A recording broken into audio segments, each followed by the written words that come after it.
Well, the name of this poem is called, I Want to Thank You for the Lessons That You Taught Me. Okay. Okay.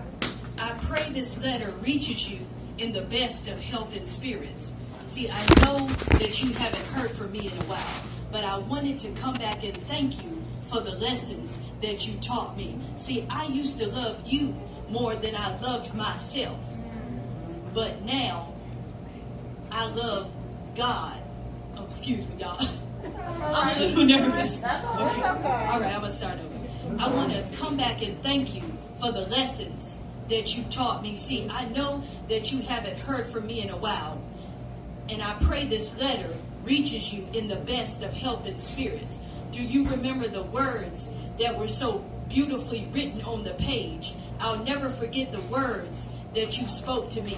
Even though we haven't met in real life, in my mind, you were the one for me and I was the one for you. I want to come back and thank you for the lessons that you taught me. See, I used to love you more than I loved myself, but I realized that now I love God and love myself, and I put myself first. See, you were an idol that I had erected that had to be torn down by God himself. I remember the words so beautifully written on the page. I remember how you told me that you loved me. You used to say, hey, beautiful. And I just knew that you were the one for me. But in reality, we had never met in real life. But I want to come back and thank you for the lessons that you taught me. I used to look to those words that you had so beautifully written on the page for my validation. But now I look to the words of the Holy Bible, words from God himself. That's my validation.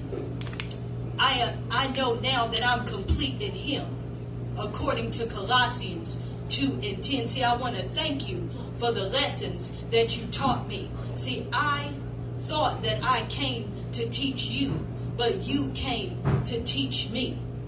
I was a student in your class.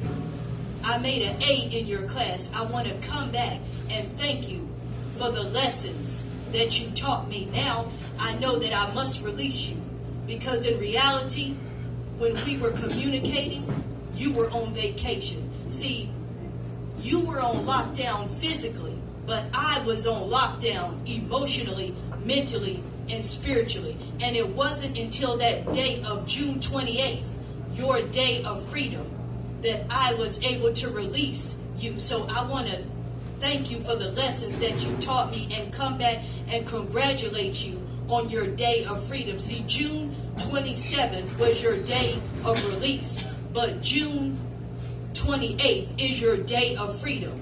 Congratulations, you made it through your bid. 5 years that you did, the number of grace, the grace that held you together during that time. So I want to come back and thank you for the lessons that you taught me, and congratulations on your day of freedom, June 28th, your day of freedom. And that was a poem called June 28th, Day of Freedom, and thank you for the lessons that you taught me. It was about a guy I was in love with who was on vacation, and so I learned the lessons from that situation. All right.